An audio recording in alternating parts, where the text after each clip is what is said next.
warahmatullahi wabarakatuh.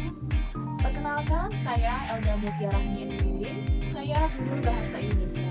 Di sini saya akan menyampaikan materi mengenai teks berita kelas 8 semester 1. Sebelum memulai pembelajaran, alangkah lebih baiknya berdoa terlebih dahulu. Silakan didengarkan dan disimak dengan baik. Berdoa dimulai. Bismillahirrahmanirrahim. Rabbi shrah li sadri wa yassir li amri wahlul 'uqdatam min lisani yafqahu qawli. Kita ulang.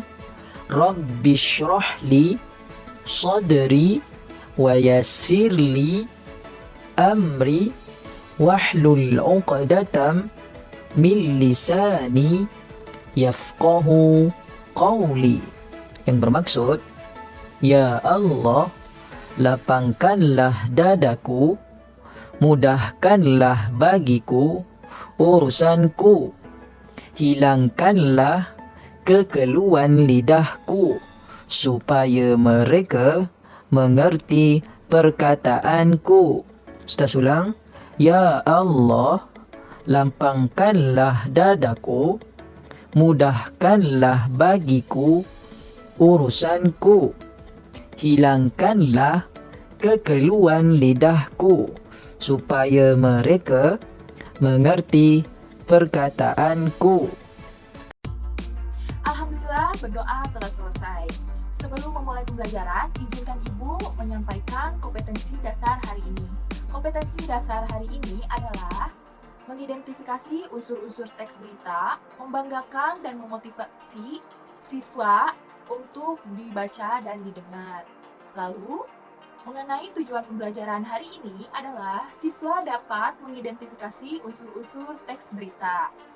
Nah, itu adalah kompetensi dasar dan tujuan pembelajaran hari ini. Selanjutnya, Ibu akan menyampaikan pengertian, ciri-ciri, dan unsur-unsur teks berita.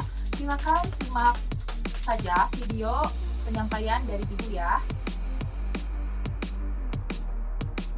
Baik, hari ini selanjutnya penyampaian materi dari Ibu. Sebelumnya, apakah ada yang tahu apa itu pengertian dari teks berita? Teks berita menurut KBBI adalah laporan, terutama laporan yang resmi, atau bisa disebut informasi, atau bisa disebut laporan pers, atau bisa disebut kabar. Itu adalah pengertian berita menurut KBBI.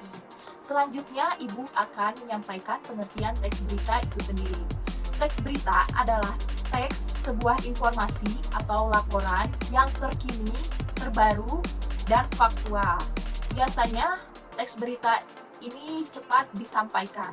Jadi, teks berita adalah berita informasi yang disampaikan secara faktual, terbaru, maupun cepat.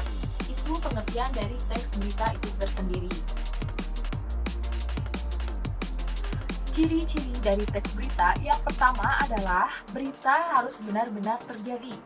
Yang kedua adalah peristiwa terjadi bukan sesuatu yang umum.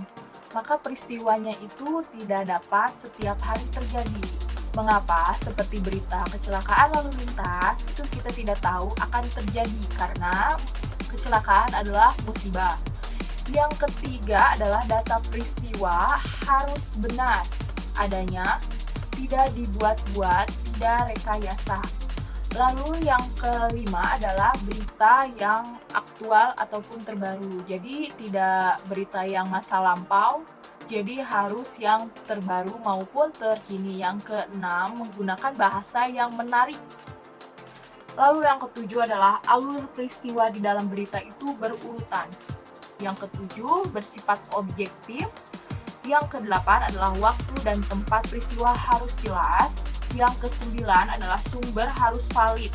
Jadi sumber itu harus bertanggung jawab karena sumber adalah informasi yang menyampaikan berita tersebut.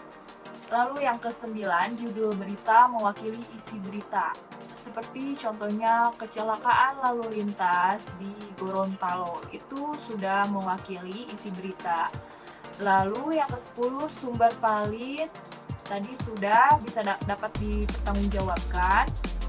Lalu yang ke-11 kalimatnya singkat, padat, dan jelas dan dapat dimengerti oleh si pembaca. Di dalam teks berita mempunyai unsur-unsur teks berita. Unsur-unsur teks berita tersebut dapat disingkat menjadi 5W1H. 5W1H itu apa sih? Yang pertama adalah what. What adalah apa yang sedang terjadi. Lalu yang kedua adalah who. Who siapa yang terjadi di dalam peristiwa itu. Yang ketiga adalah why. Mengapa peristiwa itu terjadi?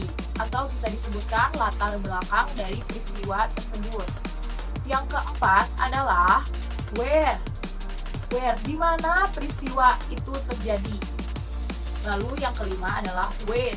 Kapan peristiwa itu terjadi? Dan yang keenam adalah how. Bagaimana peristiwa itu bisa terjadi? Itu adalah unsur-unsur dari teks berita yang disebut 5W1H.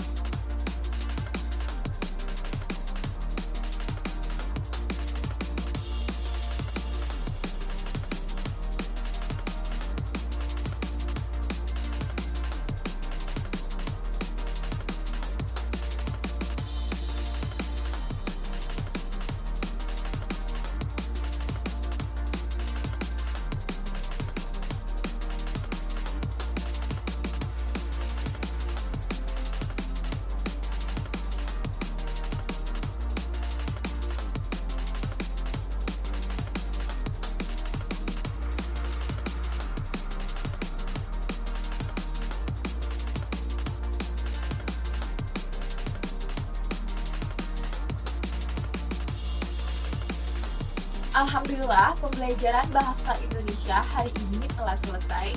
Mudah-mudahan apa yang Ibu sampaikan dapat dimengerti dan dipahami.